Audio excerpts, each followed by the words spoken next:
নবম দশম শ্রেণীর গণিত এমসিকিউ। গণিতের যে কোনো এমসিকিউ খুব দ্রুত সমাধান করার উপায়।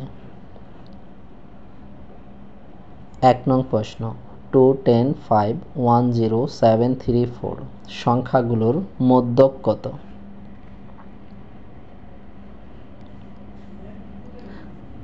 এখানে মোট উপাত্ত 8টি, যা একটি জোড় সংখ্যা। তাই উপাত্তগুলো মানের ক্রম অনুসারে অর্থাৎ ছোট থেকে বড় সাজিয়ে মাঝের দুটি সংখ্যা যোগ করে 2 দ্বারা ভাগ করলেই উত্তর হয়ে যাবে। অর্থাৎ 0, 1, 2, 3, 4, 5, 7, 10 এর মাঝের দুইটি সংখ্যা 3 + 4 = 7কে 2 দ্বারা ভাগ করলে হবে 3.5। তাহলে উত্তর হবে গ, অর্থাৎ 3.5। 2 নং প্রশ্ন, অনুরূপভাবে নিচের প্রশ্নগুলোর সমাধান করো।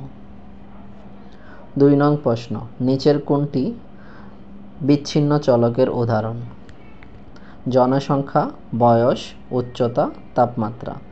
যেই চলকের মান শুধুমাত্র পূর্ণ সংখ্যা হয় তা বিচ্ছিন্ন চলক।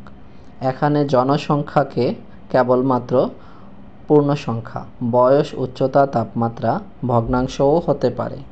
তাই উত্তর হবে ক, অর্থাৎ জনসংখ্যা। অনুরূপভাবে নিচের প্রশ্নগুলোর সমাধান করো।